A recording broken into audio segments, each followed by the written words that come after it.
à toutes et à tous pour cette nouvelle table ronde. Je vous remercie d'être restés jusqu'au bout. Rassurez-vous, on ne va pas tarder à manger. Et merci beaucoup d'être là.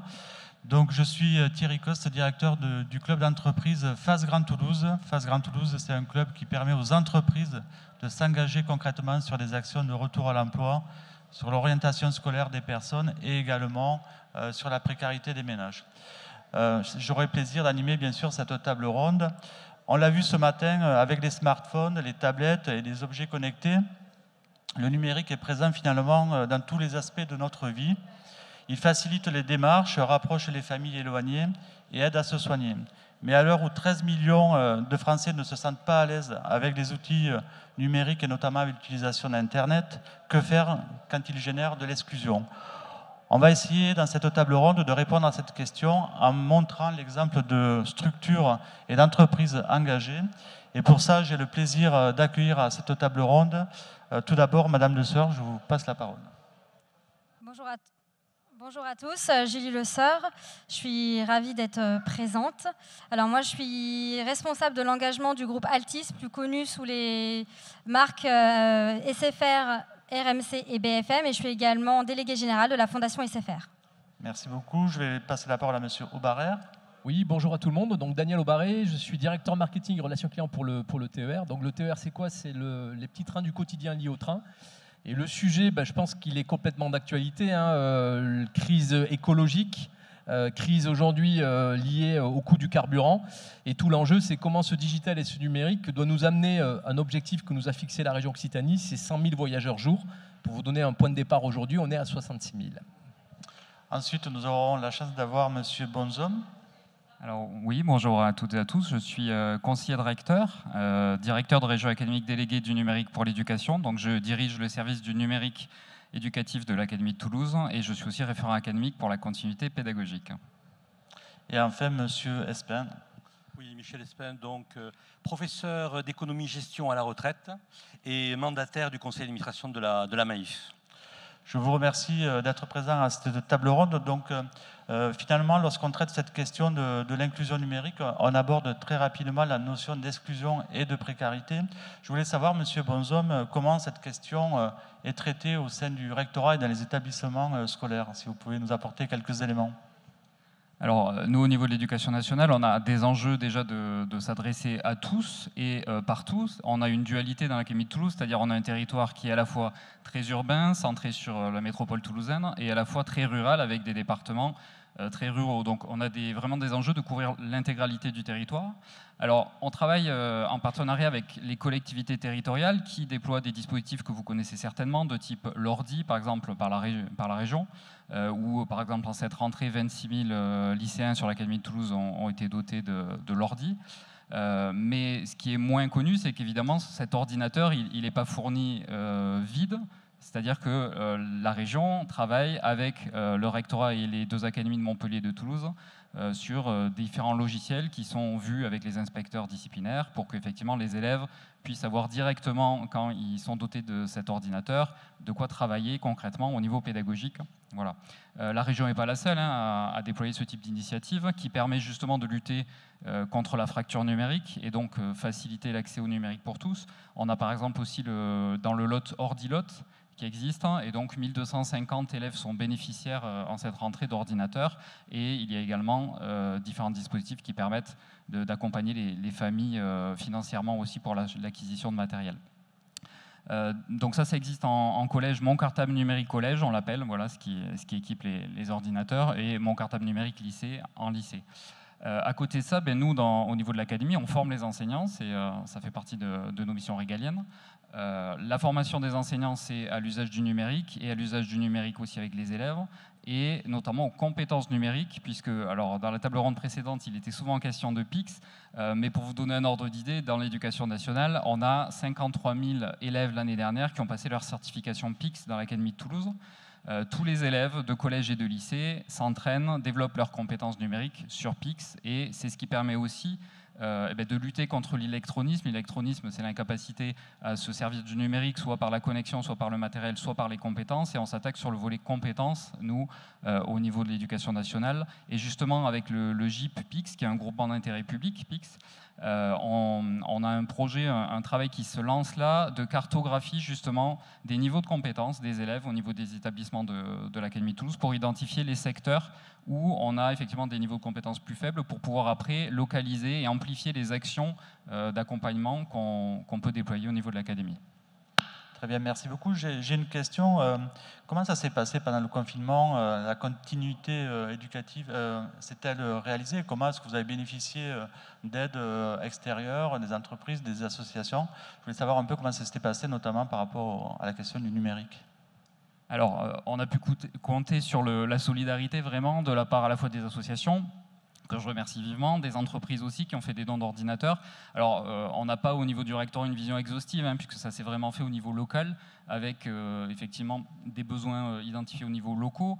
La vision que j'ai, moi, c'est la mobilisation des collectivités départementales, des municipalités de la région. On a par exemple le conseil départemental de Haute-Garonne qui nous accueille aujourd'hui, qui s'est très rapidement mobilisé au niveau de la direction de l'éducation. Les collèges sont équipés de chariots de classe mobiles de tablettes. Et bien, ces tablettes ont pu être prêtées très rapidement aux élèves qui n'avaient pas d'équipement numérique, justement dans le cadre de cette continuité pédagogique. Après, il faut savoir aussi qu'il y a un dispositif national de prêt de matériel qui est déployé par l'État, justement pour l'éducation, avec 10 000 ordinateurs mobilisables et même des clés 4G pour les élèves qui en auraient besoin. Pour tout vous dire, on mobilise aussi ce dispositif actuellement pour les élèves ukrainiens qu'on accueille sur le territoire français pour qu'ils puissent suivre des cours en ukrainien à distance. Donc ça continue, la dynamique continue. Donc on le voit, l'école se digitalise. Comment les familles les plus en difficulté sont accompagnées sur ce sujet? Est-ce que vous avez mis des choses en place? Alors, il y a le côté matériel, effectivement. Nous, ce qui va nous concerner aussi par rapport aux familles, c'est leur mettre à disposition un espace de communication sécurisé et de travail pour les élèves. Vous connaissez certainement les ENT, les espaces numériques de travail. On a e-Collège 31 pour les collèges de Haute-Garonne, on a mon ENT Occitanie pour tous les autres collèges et les lycées. Et on avait quand même une grosse problématique au niveau des écoles dans l'Académie de Toulouse. On l'a vu, ça a vraiment posé problème au moment du premier confinement. On n'avait pas de NT généralisé pour les écoles. Donc il y a un projet qui a été très porté par monsieur le recteur d'espace numérique de travail pour les écoles, porté donc par la région académique Occitanie, ENT École, qui a été lancé en cette rentrée. Et je peux déjà vous dire qu'on a 30% des écoles de l'Académie de Toulouse en un mois qui sont maintenant équipées de cette ENT grâce à la mobilisation des collectivités. Voilà, ça c'était quelque chose d'important parce que justement c'est l'accès à un numérique dans un cadre de confiance pour toutes et tous. Voilà. Vous dire également que l'accompagnement des familles, ça se fait aussi au niveau local, dans les établissements, les écoles. Les équipes éducatives sont très mobilisées à ce niveau-là, en fonction des contextes locaux. Je vais prendre un exemple juste concret, par exemple le collège Vauquelin, en périphérie toulousaine. On a la mobilisation d'associations qui vont être présentes au niveau de l'établissement, avec un espace qui est en train d'être aménagé pour être dédié à l'accueil des familles, pour que les familles qui ne peuvent pas se connecter chez elles ou qui ont besoin d'être accompagnées, notamment pour aller consulter les éléments sur l'ENT, puissent le faire en étant accompagnées au niveau local dans la structure établissement de leur enfant. Très bien. Monsieur Espin, je crois que la Maïf est partenaire de certaines actions avec l'éducation nationale. Oui, effectivement, donc créé par des instituteurs, on a toujours été... il nous semble que l'apprentissage de l'éducation est essentiel. Le numérique n'est pas inné, il demande du matériel, mais aussi un apprentissage. Et donc on est partenaire à la fois de l'éducation nationale, peut-être même aussi localement du rectorat, et aussi à travers le réseau Canopé. Le réseau Canopé, dont le travail et la vocation, c'est d'aider les enseignants à se former avec du numérique, sur du numérique. Et je voulais citer Extra Classe, qui est une sorte de plateforme dans laquelle on trouve un tas de ressources liées au numérique, mais pas seulement, et ce feuilleton s'appelle Énergie scolaire, donc énergie scolaire numéro 1, numéro 2, et donc là, comme ça, vous avez plein de thèmes qui sont balayés. Et sur notre intervention, donc le Covid, a amené un de nos vieux outils qu'on appelle les solutions éducatives, qui est une plateforme où il y a tous les cours du CP au bac, et il y a eu un trafic qui a été augmenté par plusieurs dizaines de fois. Et pour finir sur ce que l'on peut faire au-delà de ces soutiens, qui sont souvent des soutiens aussi financiers, on accompagne des jeunes pousses, des start-up, qui sont très ciblés sur des applications, sur des usages et sur des cibles de personnes, notamment des jeunes. Je voulais citer par exemple Colibri, qui vise les 3-8 ans et qui leur apprend le codage sans écran. Donc c'est une initiation à la culture donc, du codage. Il y a Mobidis qui a des applications qui permettent la lecture et l'apprentissage de la lecture à des élèves qui sont en difficulté, qui ont des 10. 140 000 élèves au niveau national en ont profité. Et pour finir, vous avez Plume, qui a développé une valise qui permet l'expression et la création à l'écriture en prolongeant des histoires que l'on donne aux jeunes, et donc tout ça de manière numérique. Et voilà, alors ça a l'air de pas grand-chose, mais chaque acte compte pour nous. On est d'accord. Madame Le Sœur, vous êtes directrice de l'engagement chez Altis France et vous représentez la fondation SFR. Comment cette problématique de l'inclusion numérique auprès des plus précaires est traitée? Pouvez-vous nous présenter quelques actions? Oui, alors déjà, en tant qu'opérateur, évidemment, l'inclusion numérique est au cœur de nos préoccupations. Alors pourquoi ce combat? Tout simplement parce que l'inclusion numérique constitue le corollaire de nos déploiements réseau. Combattre l'inclusion numérique, c'est d'abord faire en sorte et s'assurer que tout le territoire français ait accès au très haut débit. Et pour ça, on investit chaque année près d'un quart de notre chiffre d'affaires dans nos réseaux fixes et mobiles. Et ensuite, combattre l'inclusion numérique, c'est s'assurer que tous les Français aient accès et savent utiliser justement les réseaux que nous déployons. Et c'est d'autant plus important que le numérique constitue un véritable levier d'insertion sociale et professionnelle des publics en situation de précarité sociale et d'exclusion.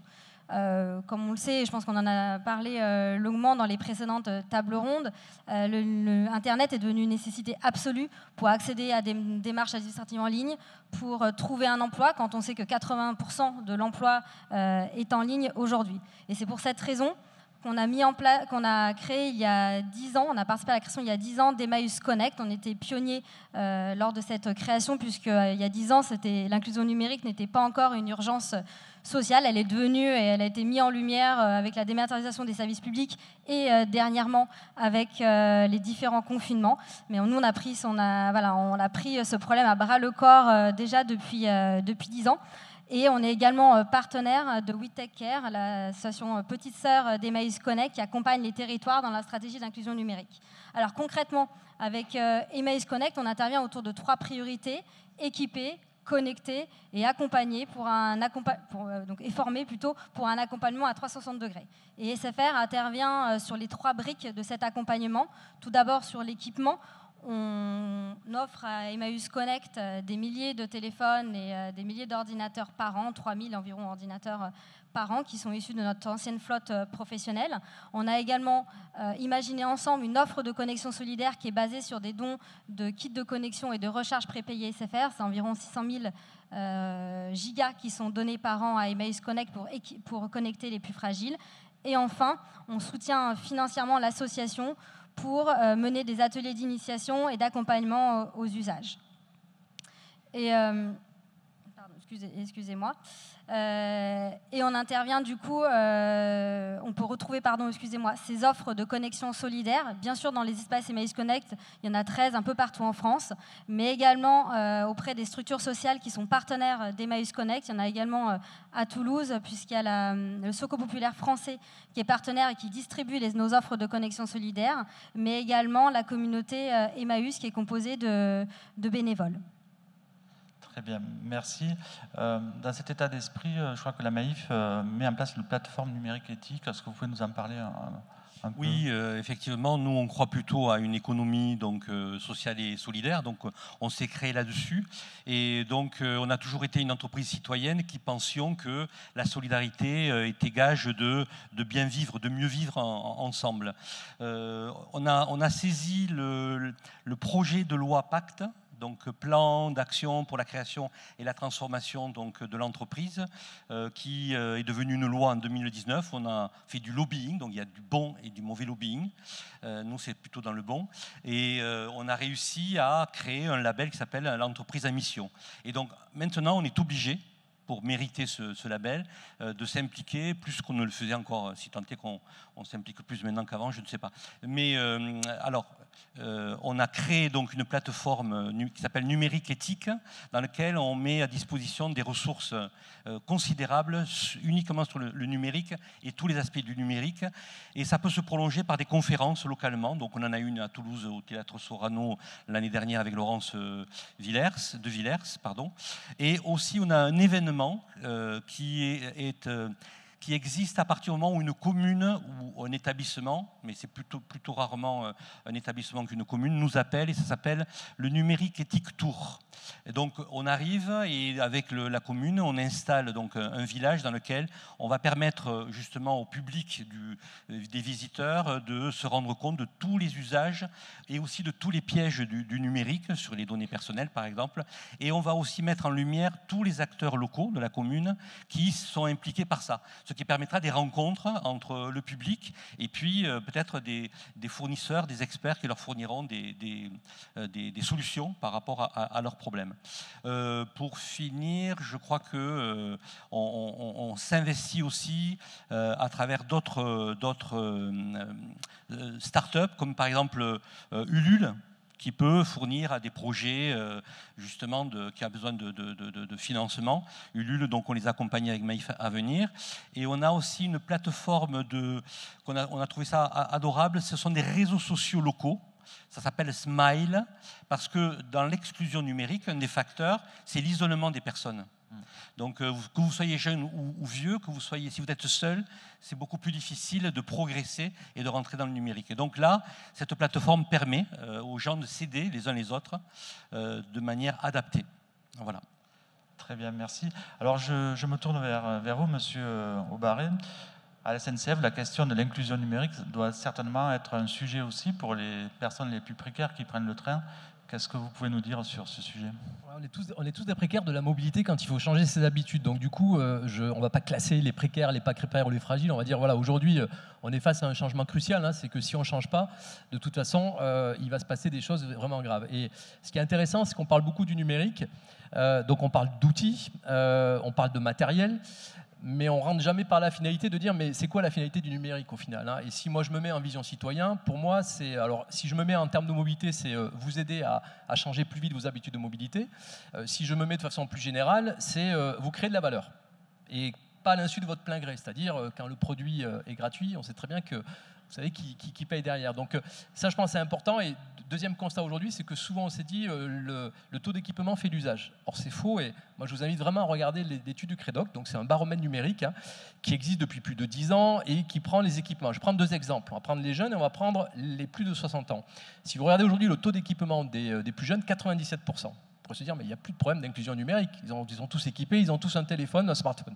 Or, c'est faux, on voit bien. Et on voit bien que le cas d'équipement ne suffit pas à faire vraiment la transformation et l'usage. Si vous prenez les seniors aujourd'hui, ils savent tous ce que c'est qu'un QR code, le Covid étant passé par là. Et aujourd'hui, c'est la tranche de la population qui, en niveau d'équipement, voire même d'usage des réseaux sociaux ou des applicatifs, hein, progresse le plus. Donc déjà, c'est le premier constat. On se dit, mais il y a un trou dans la raquette. Alors, là, vous l'avez dit, hein, il y a l'histoire d'être connecté, d'avoir le réseau, c'est aussi important. Mais je pense que tout ce qui fait vraiment la force du dispositif, c'est mais à quoi ça sert d'avoir un smartphone, pour faire quoi? Et au final, qu'est-ce que j'y gagne en termes de création de valeur? Alors, on va prendre deux exemples concrets. On l'a vu ici en Occitanie, où il y a maintenant plus d'1 an et demi, en sortie de cette crise sanitaire, la région Occitanie dit le sujet, c'est les jeunes. Le sujet, c'est les jeunes. Alors, les jeunes, ils étaient où avant? Ils étaient dans Blablacar. Ils prenaient de l'autopartage, c'est pas très écologique. Et puis, quand on regardait les cas d'usage, c'était simple, hein, c'était une application, un smartphone, 2 clics, pas cher, et derrière, je prends le Blablacar. Qu'est-ce qu'on a fait? On a fait un copier-coller, on est même allé plus loin, puisque la région Occitanie a dit je vais instaurer le plus égal 0, sachant que le but du jeu, c'est quoi? C'est la gratuité à l'usage.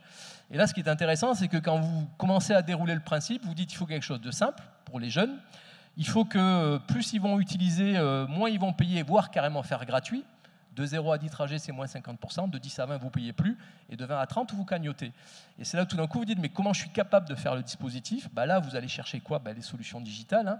Et en l'occurrence, on est allé chercher une start-up en Suisse qui s'appelle Fertic, qui nous a déployé aujourd'hui le dispositif qui a été généralisé, ça fait quasiment 1 an jour pour jour en septembre 2021. Et quand on fait le bilan, parce que c'est ça le vrai numérique, c'est de se dire au final, vous répondez à un besoin, vous créez de la valeur, ça donne quoi? Ça donne qu'aujourd'hui, on a plus de 45 000 jeunes qui sont dans l'applicatif. On a fait 200% de développement sur la clientèle jeune à bord des lits au train. Et on a vraiment fait la transformation. Et ce qu'il faut retenir de tout ça, c'est de se dire, ils avaient le téléphone, oui. Mais aujourd'hui, honnêtement, acheter un billet, c'est pas toujours simple, hein, il faut l'acheter avant. Quand le train n'est pas là, il faut vous le faire rembourser, ou quand il y a un problème, il faut se le faire rembourser. Donc on a vraiment eu une approche fonctionnelle, vraiment création de valeur, avec le QC qu'on a aujourd'hui. Vous allez me dire, mais c'est normal, vous vous adressez à une clientèle hyper jeune, c'était gagné d'avance. Et là, tout le challenge aujourd'hui, il y a une solution qui s'appelle désormais Plus égale moins, qui a été lancée pour les seniors, qui est également digitale. Et c'est là où on se dit, mais aujourd'hui, ce qui est vraiment l'accompagnement des transformations, c'est comment on va une solution. Alors pour les seniors, ça marche différemment. C'est toujours pareil, hein, c'est un glisser start, un glisser stop. Vous n'avez même plus besoin de reconnaître la gare, elle vous reconnaît toute seule. Évidemment, tout ça est RGPD compatible. Et ce qui est intéressant, c'est création de la valeur. Donc, premier trajet, 10% de réduction. Deuxième trajet, 20. Troisième trajet, 30. Quatrième, 40. Cinquième trajet, 50. C'est hyper simple. Et tous les 20 trajets, vous gagnez un trajet. Donc, on est aujourd'hui... Alors, évidemment, on a travaillé avec les seniors. On a fait un gros boulot sur une approche fonctionnelle avec eux. Parce que la question, c'était est-ce qu'ils étaient prêts à prendre le train déjà? Est-ce qu'ils étaient prêts à utiliser un smartphone? Et quelle était leur courbe, j'allais dire, aussi d'économie? Et là, on coche plusieurs cases. Hein, c'est-à-dire qu'à la fois, on accompagne le pouvoir d'achat, parce qu'immédiatement, vous avez des réductions. Vous gagnez tout de suite des réductions pour votre mobilité. Deuxièmement, c'est on simplifie le parcours d'usage, c'est-à-dire, voilà, c'est tout simple, j'ai plus besoin d'acheter mon billet, c'est hyper simple. Et globalement, aujourd'hui, maintenant, le challenge, et c'est un petit peu le débat aussi, c'est, on parle beaucoup d'outils digitaux, et nous, notre lien, c'est comment demain, les plus jeunes vont accompagner les plus anciens à cette transformation des usages. Donc c'est vraiment aujourd'hui ce qu'on appelle, on accompagne l'intergénérationnel. Alors on a travaillé avec une start-up qui s'appelle Geek Junior. Alors Geek Junior, c'est un bon vieux print qui est diffusé aujourd'hui dans les établissements Occitanie, que ce soit les lycées et les collèges. Hein. Et le but du jeu, c'est vous avez 14 ans, vous avez 15 ans. Là, les vacances de Toussaint arrivent. Allez parler avec vos plus anciens. Expliquez-leur aujourd'hui, ils ont un super téléphone que vous leur avez offert pour Noël l'année dernière. Montrez-leur que l'application elle est facile à télécharger. Montrez-leur que leurs données sont bien protégées.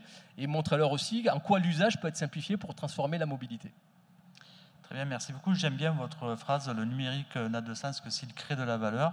C'est quelque chose de vraiment intéressant et vous souhaitiez rebondir, M. Espin, sur cette phrase. Oui, j'irai plus loin, je dirais qu'un numérique bien ordonné commence par soi-même et je pense que la SNCF comme la Maïf a saisi l'opportunité du numérique pour se transformer profondément, mais aussi pour le mettre au service de ses usagers. J'aime bien cette idée, cet exemple d'une entreprise, d'une coopérative toulousaine qui s'appelait Interpretis, qu'on a rencontré lors d'une rentrée là-bas à Rangueil, la rentrée des professeurs, et qui nous a aidés au niveau du siège à améliorer notre offre en faisant en sorte que les sourds, les malentendants, puissent venir être accueillis sans aucune crainte, soit parce qu'on pouvait reconnaître de l'image, du visage, et ils pouvaient lire sur la voix, sauf parce qu'il y avait un système d'interprète à distance qui pouvait servir d'intermédiaire. Voilà. D'accord, très bien. Alors moi, j'ai une question à vous poser à tous les quatre, peut-être un peu moins pour l'éducation nationale, M. Bonzo. Mais la question des seniors m'intéresse beaucoup et j'aurais voulu avoir votre avis sur justement qu'est-ce que vous faites, vous, concrètement, pour que les seniors aujourd'hui soient un peu moins exclus de la précarité. Peut-être ne le sont-ils pas, d'ailleurs. J'aimerais avoir votre avis sur ce sujet. Madame Le Sieur, si vous voulez commencer. Oui, alors, vous m'entendez bien ? C'est bon. Alors oui, déjà, je tiens à rappeler, vous l'avez dit tout à l'heure, il y a 13 millions de personnes exclues du numérique, donc c'est un chiffre que tout le monde connaît. Et derrière ce chiffre, il y a un constat qui est clair. Il y a une grande disparité de profils et de difficultés face au numérique.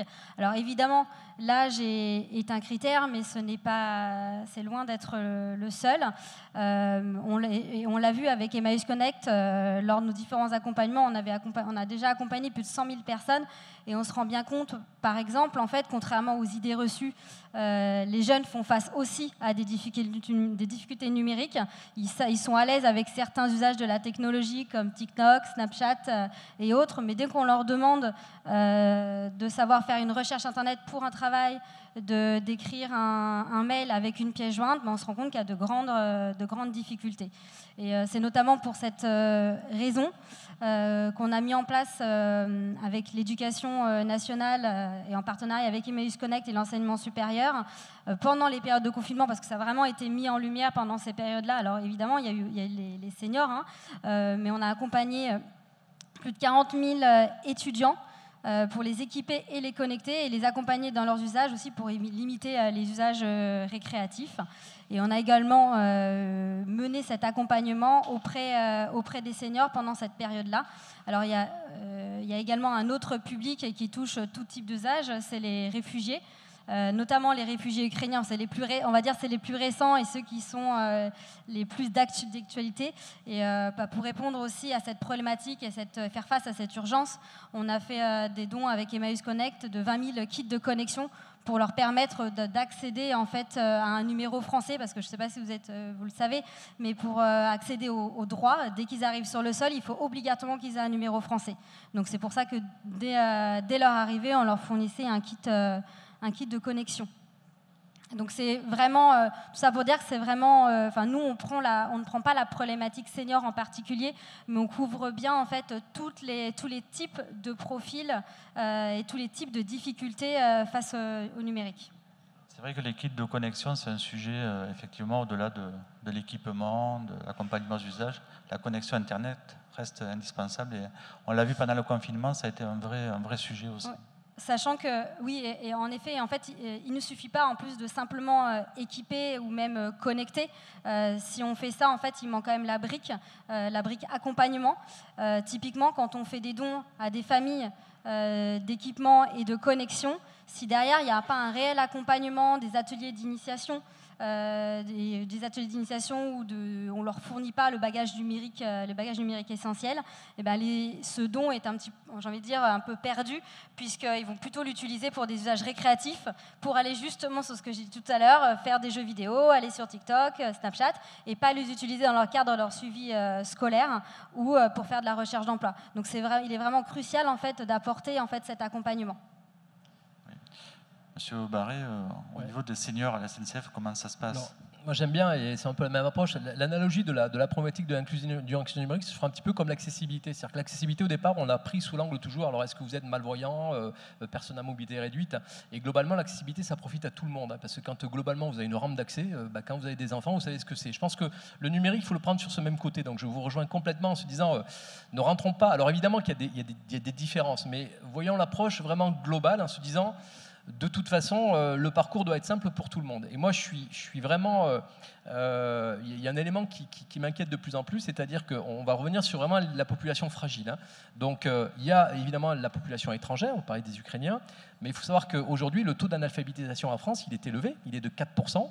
Et on l'a complètement oublié. Et aujourd'hui, souvent, on cumule les fragilités. Hein. Vous avez une fragilité, des fois, de ne pas savoir lire. Vous avez la fragilité, des fois, économique. Et quand vous avez aujourd'hui une tarification dite sociale ou attractive, qui peut même être gratuite, c'est le parcours du combattant. Parce que qu'est-ce qu'on va vous dire? Alors déjà, vous allez demander des justificatifs. Alors il va falloir que vous récupériez les justificatifs. Évidemment, sur quoi? Sur une plateforme digitale, numérique. Et là, on crée les fossés. Et globalement, nous, aujourd'hui, le sujet, il est de se dire... Alors qu'on vante tous les mérites du numérique et du digital, ça n'a jamais été aussi une usine à gaz pour pouvoir tout rassembler. Et je pense que le vrai sujet, et nous on y travaille aujourd'hui avec la région, c'est moi si demain je suis une personne dite en fragilité, il faut que ce soit sur la CAF, Pôle emploi, ou des fois un relevé de téléphonie qui va me servir du justificatif de domicile. Comment je peux avoir ça facilement? Et c'est vrai qu'aujourd'hui, tout l'enjeu, et on a du mal parce qu'on voit bien qu'aujourd'hui, l'acteur de la mobilité n'est plus tout seul dans ce sujet-là. Et quand on s'attaque à la problématique du collectif, on doit travailler avec plusieurs acteurs, et c'est tout l'enjeu. Et aujourd'hui, franchement, on est face à un mur, quoi. C'est-à-dire qu'aujourd'hui, encore, une démarche, nous, on a une gamme Solidario aujourd'hui qui est gratuite. Je ne vous dis pas la liste des justificatifs pour l'obtenir. Voilà. Et je pense qu'aujourd'hui, il y a des gens qu'on isole encore plus, parce que pensant vouloir les aider dans leur mobilité, on est encore dans un parcours du combattant, tout numérique qui soit. Et là, je pense que je parlais au blockchain en particulier, et je trouve que ça ne va pas encore assez vite. Nous, ça fait 2 ans qu'on essaye de réfléchir sur... En gros, dans le monde idéal, ça serait de dire, voilà, je m'appelle Monsieur Dupont, Madame Durand, j'ai toutes mes pièces justificatives qui vont bien, quelque part, et on me prête un téléphone parce que je suis en fragilité. Dans ce téléphone, j'ai une application dont on m'a appris comment elle marche, et je peux faire toutes mes démarches en un seul clic. Et souvent, moi, ce que je dis, le juge de paix de nos réflexions, 3 clics. Est-ce que dans ce que je conçois aujourd'hui en digital, je suis à 3 clics? J'y suis pas? On a tout faux. Et le plus égale 0 ou le plus égale moins que j'évoquais tout à l'heure, 3 clics. Et dans les 3 clics, c'est j'ai ouvert l'application. Et je pense qu'aujourd'hui, on doit beaucoup travailler sur ça, collectivement, et je pense que ça aidera les plus fragiles d'entre nous. Alors ici, on a une assemblée de réseaux de conseillers numériques, et je pense qu'ils peuvent travailler avec, justement, avec des entreprises comme la vôtre, justement sur ce sujet-là, puisque eux sont censés recevoir les publics et les aider, parce que je crois qu'il y a des aidants Connect dans la salle, donc j'en vois un en face. Mais j'insiste beaucoup sur les 3 clics. Combien de fois on passe jamais dans la moulinette de dire, mais est-ce que vous avez conçu dans le parcours pour activer un droit, vous êtes en 3 clics ou pas? Vous n'y êtes pas? Il faut tout refaire. Faut tout refaire. L'éducation nationale, la question des seniors, est-ce que c'est un sujet peut-être pas par rapport aux élèves, mais par rapport peut-être aux parents? Oui, effectivement, on n'a pas d'élèves seniors, généralement, en tout cas nous, dans les collèges et les lycées ou les écoles. Par contre, mais on a effectivement on a des enseignants, et on a aussi beaucoup de parents. Donc, dans une démarche de coéducation, on doit simplifier aussi la façon, c'est exactement ce qui vient d'être évoqué, la façon pour eux de se connecter à tous les services éducation nationale qui sont proposés. Je pense aux ENT, mais pas que. Et donc, on déploie notamment EduConnect, qui est en fait notamment connecté à France Connect, qui permet en fait avec un identifiant unique de se connecter à tous les services de l'État, que ce soit des services éducatifs ou les impôts, etc. Voilà, c'est des choses qui se généralisent sur des services que vous connaissez, je pense bien, mais aussi dans les services éducatifs, et c'est lancé là avec déjà l'accès possible au niveau de tous les espaces numériques de travail du second degré, on va y arriver pour le premier degré, et mode d'authentification unique dans l'année prochaine ou l'année suivante, mais voilà. L'objectif étant de simplifier vraiment tout ça. Oui, j'ai un fils en terminale et je connais bien EduConnect. Donc, monsieur, oui. À la Maïf, donc les personnes, donc les seniors, on les connaît bien parce qu'on a un public qui est vieillissant aussi. Donc on les invite souvent dans les délégations à faire des ateliers, donc une dizaine de personnes, sur la gestion de sa boîte électronique, savoir comment éliminer un certain nombre de messages, ou bien la question des mots de passe. Et aussi pour les toucher, on passe par Prévention Maïf. Alors Prévention Maïf, c'est une association d'utilité publique qui a 2 dispositifs, 2 ateliers qui s'appellent Osons le numérique et Bien vieillir avec le numérique. Donc c'est toujours basé, c'est des ateliers de 2-3 heures basés sur une mise en situation par de la vidéo, et puis ensuite il y a un certain nombre d'explications, puis des quiz, puis des échanges de paroles, etc. Et puis pour finir, on passe localement par les associations qui connaissent bien ces publics et leurs besoins, et ça peut être par l'intermédiaire, donc par exemple d'ESCAS. On arrive au terme de cet échange, et j'aurais voulu que vous puissiez nous dire le dernier mot pour conclure la table ronde. Et je vais vous laisser la parole pour ce dernier mot, le dernier message que vous souhaitez transmettre en conclusion de nos échanges. Madame Le Sœur, si vous voulez commencer. Oui, alors moi j'aimerais vous partager une conviction qui est à la fois un constat et une évidence. il est essentiel de se mobiliser ensemble, entreprises, associations et institutions publiques, pour faire bouger les lignes. La mise en œuvre d'actions coordonnées et mutualisées nous permettra d'avancer efficacement et de faire accélérer la transition écologique. Et j'ai en tête un projet qu'on est fiers de soutenir chez SFR, qui a été imaginé par Emmaüs Connect, et qui illustre bien en fait ce que je viens de dire. C'est la collecte.tech. C'est une plateforme qui est à destination des entreprises, des collectivités locales et qui permet de massifier les dons d'équipements et de matériel informatique de tous. Et qui est donc l'objectif, qui a un triple impact, à la fois environnemental, social et solidaire, puisque l'objectif c'est de collecter tous les dons d'équipement, de les remettre en état par des reconditionneurs solidaires type les ateliers du bocage ou les ateliers sans frontières, et ensuite ces équipements sont redistribués aux plus démunis. Et SFR, on fait partie des premières entreprises donatrices et on a fait changer tous nos process. Donc je pense que toutes les entreprises et même les collectivités locales ou départements sont en mesure de le faire. On a changé nos process et maintenant, au lieu que nos ordinateurs partent chez des brokers, ils sont donnés. Donc c'est environ 3000 ordinateurs par an qui sont donnés à l'association pour être redistribués aux plus démunis et faire en sorte que tout le monde soit correctement équipé, en tout cas pour ceux qui en ont besoin. Très bien, merci. Ouais, alors moi, le numérique isole. Hein. Il n'y a rien qu'à voir quand vous sortez sur le trottoir. Regardez le nombre de gens qui marchent à 20 cm devant leur écran. Hein. Et pour moi, l'espoir, c'est de dire que ça ne fonctionnera bien. Je reviens à ma valeur d'usage de tout à l'heure. Hein. Il faut que ça crée de la valeur. Hein. Pour que ça crée de la valeur, il faut du lien. Et pour qu'il y ait du lien, je crois beaucoup à l'accélération, mais utile du numérique, et pas que pour les réseaux sociaux ou pour les GAFA. Et je pense qu'il ne faut pas perdre de vue de cette transformation-là, alors qui est utile, hein, qui est nécessaire, on le voit, mais qui doit aussi passer par de l'humain. L'exemple que je prenais tout à l'heure avec l'intergénérationnel, moi j'y crois beaucoup. Pourquoi ? Parce qu'aujourd'hui, regardez, dès que maintenant vous voyez une pub d'un nouveau service numérique, qu'est-ce qu'on vous dit ? On vous dit, au fait, vous allez avoir besoin de quelqu'un parce que tout le monde n'est pas à l'aise. Hein. Et je pense qu'il faut ne pas oublier cette valeur de l'humain dans la transformation et surtout de dire, comment tous collectivement, on met l'humain au service de l'humain pour des usages beaucoup plus simples et vous allez y gagner en valeur et ne pas de dire, vous êtes tout seul et vous allez vous enfermer de plus en plus. Et la réalité augmentée n'est à mon avis pas le monde dans lequel on doit vivre demain avec ce changement numérique qui s'accélère et qui va continuer à s'accélérer. Donc voilà, j'insisterai sur cette valeur humaine qui est importante. Très bien, très important. Merci beaucoup. Monsieur Bonzo. Oui, alors moi j'insisterai sur la complémentarité des actions, effectivement. Nous, Éducation nationale, on est dans une alliance éducative vraiment avec tous nos partenaires, associations, collectivités. Entre autres, on a de très nombreux partenaires, on l'a vu sur les tables rondes précédentes, on parle souvent, même là, on parle souvent de l'Éducation nationale. Et puis l'Éducation nationale, on n'est rien sans nos partenaires aussi, parce que c'est aussi ouvrir l'école. Peut-être vous partagez...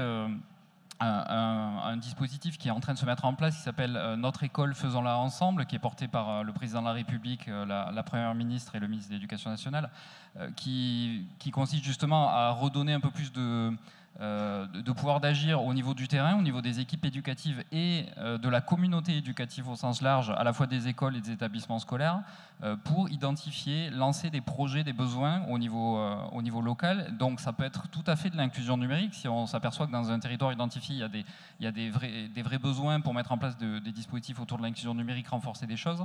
Et ce dispositif est doté d'un fonds d'innovation pédagogique de 500 millions d'euros. Donc il y a vraiment du pouvoir d'agir là et je trouve qu'on finit sur une note optimiste. Merci. Oui, on est d'accord avec tout ce qui a été dit. Et ce qui manquerait à mon avis, et qu'on n'a pas posé, mais peut-être tout le monde est au courant, c'est quelles sont les causes de ces inégalités ? Parce que là, on a travaillé sur les conséquences, on gère, voilà. Mais il me semble que si on était raisonnable, on s'attaquerait aux causes pour éviter d'avoir à prévenir, vaut mieux que guérir. Et deux autres points qui nous intéressent à la Maïf, c'est celui du coût environnemental, que vous avez légèrement abordé tout à l'heure avec les recycleries, etc. Dans ces plateformes dont j'ai parlé, dans ces dispositifs, il faut faire prendre conscience des utilisateurs du coût que ça a, au moins d'un point de vue énergétique, et on est en plein dans les problèmes d'actualité, puisque apparemment le prix augmente considérablement d'un point de vue sur le plan de l'énergie. Le dernier point, c'est celui de la sécurité. Et la sécurité, c'est la sécurité individuelle. Donc, nos bases de données, nos plateformes concernaient justement la protection des données personnelles. J'y reviendrai pas. Mais il y a aussi la sécurité collective. Voilà pourquoi on est partenaire du REC, donc à la Beige, organisé par le SICOVAL, parce qu'il nous semble qu'on a tous une responsabilité quand on va sur cet espace qu'on appelle le Wild Wild Web, donc qui est une zone qui va devenir sans doute une zone de droit un jour, mais qui pour l'instant ne l'est pas, et où il y a énormément de choses qui peuvent mettre nos sociétés en péril, surtout les démocratiques. Donc voilà, on est très attentif à toutes ces choses-là. Très bien. Mais écoutez, merci beaucoup d'avoir participé à cette table ronde. Moi, je suis très optimiste parce que je vois que les entreprises sont pleinement mobilisées, l'éducation nationale également, et donc on peut être optimiste pour la suite. Le numérique, on ne le subit pas, on le construit, c'est de l'humain derrière, et donc je crois qu'on est tous pleinement acteurs sur cette thématique-là, donc c'est plutôt positif la conclusion de cette table ronde. Je vous remercie vraiment d'avoir travaillé à la préparation de cette table ronde. Je remercie la Mêlée numérique de m'avoir invité pour animer également cette table ronde, et je vous dis à très vite. FAS Grand Toulouse est également très impliqué sur tous ces sujets. Il fallait que je le dise. Merci beaucoup. Au revoir.